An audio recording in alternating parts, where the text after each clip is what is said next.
Selamat siang teman-teman. Perkenalkan, nama saya Prances Simanulang, NIM 2302190032. Hari ini saya akan membuat vlog hukum perbankan dan lembaga keuangan mengenai atau lebih detailnya mengenai perusahaan pembiayaan. Grup C hukum bisnis oleh pengasuh Dr. Dina Napitupulu.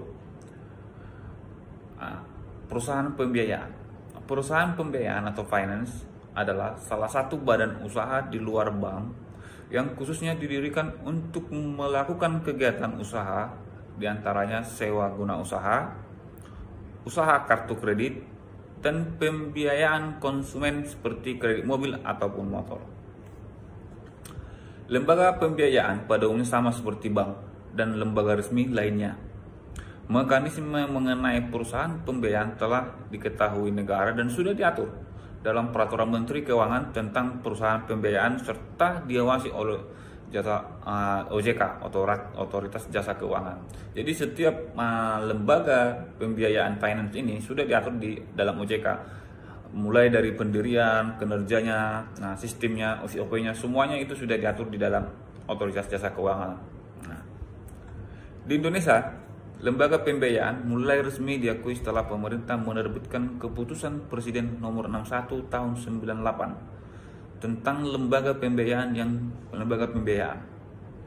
Kemudian ditindaklanjuti oleh Keputusan Menteri Keuangan Republik Indonesia Nomor 1251 KMK 1013 tahun 88 tentang ketentuan dan tata cara pelaksanaan lembaga pembiayaan yang telah dibuat terakhir dengan Keputusan Menteri Keuangan Republik Indonesia Nomor 448 KMK 017 2000 tentang perusahaan pembiayaan. Yang dimaksud dengan lembaga pembiayaan menurut pasal 1/2 Kepres tersebut yakni lembaga pembiayaan merupakan badan usaha yang melakukan kegiatan pembiayaan dalam bentuk penyediaan dana atau barang modal dengan tidak menarik dana secara langsung dari masyarakat. Jadi dalam pasal 1/2 ini ditegaskan, lembaga pembiayaan adalah badan usaha yang melakukan kegiatan pembiayaan tetapi tidak menarik dana langsung dari masyarakat. Jadi dana itu tidak dari masyarakat. Lembaga pembiayaan yang menyediakan dana, bukan dari masyarakat. Nah, pelaku pembiayaan, perusahaan pembiayaan atau finance ini mempunyai peranan yang lebih penting, yaitu sebagai salah satu lembaga sumber pembiayaan alternatif yang potensial untuk menunjang pertumbuhan perekonomian nasional. Selain peran tersebut, perusahaan pembiayaan juga mempunyai peran penting dalam hal membangun, yaitu menampung, menyalurkan aspirasi dan minat masyarakat. Perusahaan pembiayaan berperan aktif dalam pembangunan, di mana perusahaan ini diharapkan masyarakat atau pelaku usaha dapat mengatasi salah satu faktor yang dialami, yaitu faktor permodalan. Perusahaan finance memiliki 3 tantangan besar dalam menghadapi pasar terbuka. Pertama, perusahaan harus mampu mempertahankan reputasinya dalam hal faktor pendanaan, marketing, CSR, dan kinerja karyawan. Yang dimaksud di sini dengan perusahaan harus mampu mempertahankan reputasinya dalam hal faktor pendanaan, marketing, CSR, dan kinerja karyawan inilah perusahaan harus mampu menjaga nama baik perusahaan. Kita menemukan beberapa contoh finance seperti Adira, FBF, di mana mereka memang sebagai salah satu lembaga pembiayaan yang saat ini paling banyak kita temukan ketika masyarakat ingin membeli motor, mobil, itu rata-rata menggunakan FBF, finance lah. Kenapa mereka menggunakan itu dan kenapa seperti Adira itu selalu mementingkan mempertahankan reputasinya dalam hal ini sebagai pendanaan, marketing, nama, itu untuk tetap menjaga bahwa masyarakat tetap percaya kepada lembaga finance tersebut. Jadi di sini memang finance itu harus perusahaan finance itu betul-betul harus memiliki reputasi yang baik. Reputasi yang baik dan marketing. Apa tujuan marketing? Itu mencari pasar.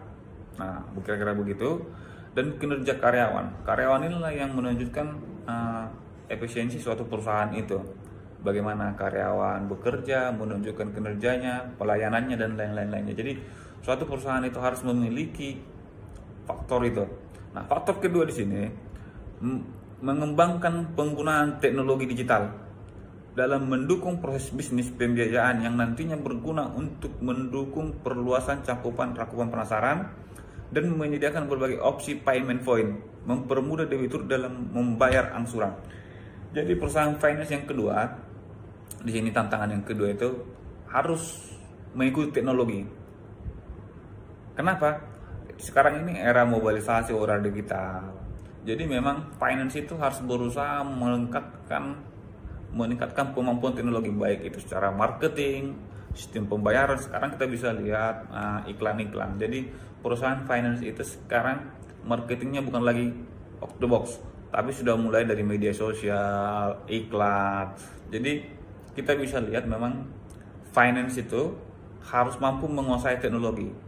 Bagaimana mempermudah konsumen untuk mendapatkan informasi tentang perusahaan finance itu, mulai mendapatkan informasi cara pembayaran, klaim, dan lain-lain sebagainya. Itu akan memudahkan konsumen untuk memilih finance tersebut. Yang ketiga, perusahaan finance diharapkan pada tantangan menyiapkan kebutuhan sumber daya manusia yang kompetensi baik dan untuk terjaminnya kelangsungan kegiatan perusahaan. Jadi selain tahap memiliki tantangan pertama tadi mengenai mempertahankan reputasi nama baik, harus menggunakan teknologi, dan yang ketiga ini adalah penggunaan sumber daya manusia. Jadi perusahaan finance atau perusahaan pembiayaan itu harus memiliki SDM, sumber daya manusia yang memadai. Kenapa? Karena tanpa SDM yang memadai, ada yang pikiran, ya perusahaan ini tidak akan berkembang, akan berhenti sampai di situ aja, akan kalah bersaing dengan perusahaan-perusahaan finance lainnya. Jadi yang tiga tadi inilah yang menentukan tantangan terbesar untuk perusahaan finance. Yang pertama dari mempertahankan reputasi, yang kedua penggunaan teknologi, yang ketiga itu mengenai dengan sumber daya manusia yang kompetitif. Kondisi persaingan yang saat ini semakin kompetitif menuntut perusahaan yang selalu menemukan cara dan kebijakan yang efektif dalam meningkatkan kinerja karyawan untuk mencapai target. Kita tahu saat ini perusahaan-perusahaan finance di Indonesia ada banyak, bahkan bank juga sudah masuk, BCA Finance, ada Mandiri Finance, selain Adira, FPF, dan banyak lagi ada menurut.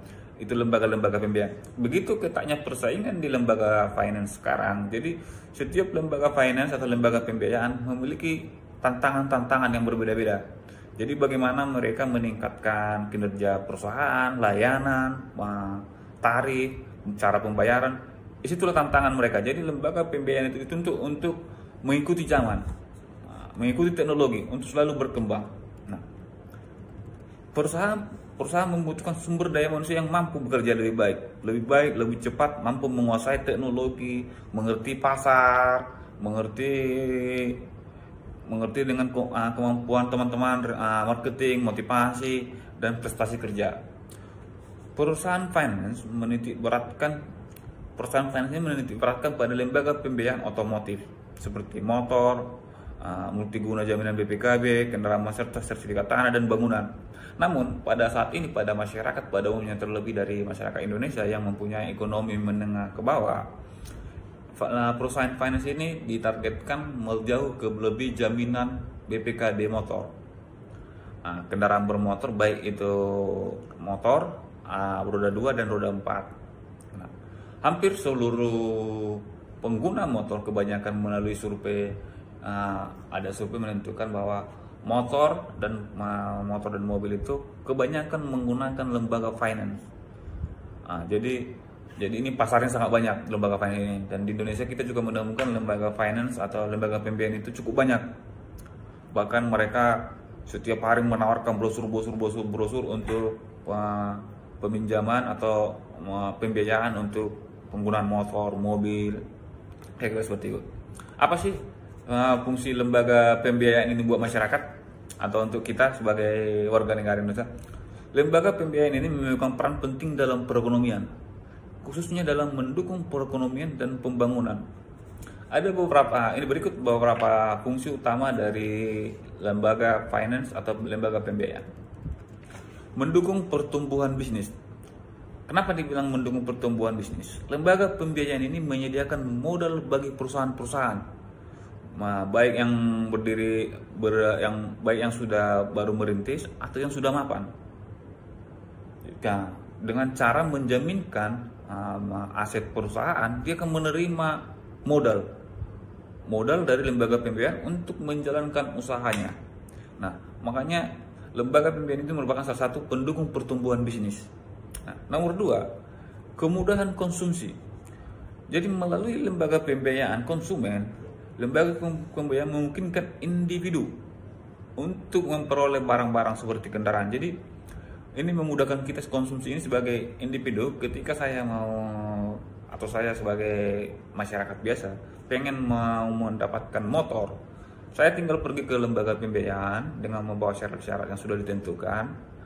Untuk mendapatkan kendaraan tersebut kita hanya perlu ke lembaga finance, menentukan syarat-syarat, kita sudah bisa bawa motornya kembali dengan syarat-syarat yang sudah ditentukan oleh lembaga pembiayaan tanpa sesuai dengan ketentuan yang ada di OJK.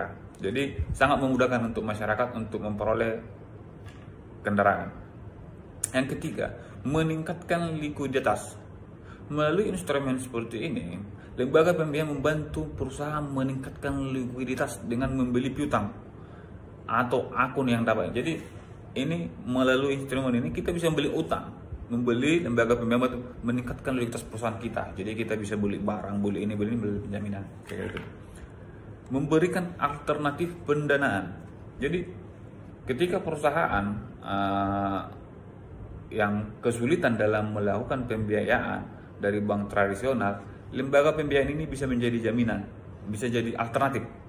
Karena memang untuk mengajukan pinjaman di bank nasional sama lembaga pembiayaan jelas beda. Lembaga pembiayaan itu lebih gampang karena memang kita ada jaminan.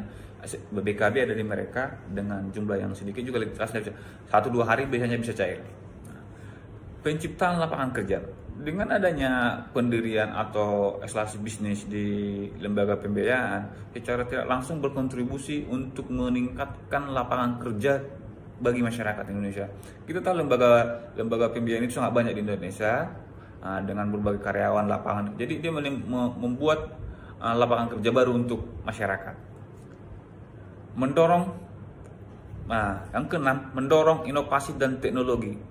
Pembiayaan khususnya untuk teknologi baru dapat start inovatif yang dapat membantu perkembangan dan adopsi teknologi baru dalam ekonomi. Jadi ini memang mendorong inovasi dan teknologi ini. Kita sudah tahu sekarang bahwa perusahaan finance ini sangat inovatif dan berbagai teknologi. Kita kalau sudah bisa sekarang ini untuk mengajukan pinjaman di finance, kita hanya melalui aplikasi seperti FIF. Kita bisa cek, saya tidak ada pinjaman. Kita masukin dalam aplikasi itu apa syarat-syaratnya. Kalau sudah di ACC, kita tinggal pergi ke cabang untuk pencairan dan memberikan jaminannya, kira-kira begitu. Jadi inovasi teknologi ini memang harus selalu berkembang, bukan hanya di dunia finance, di dunia bank dan lainnya. Memang kita harus selalu berhadapan dengan teknologi.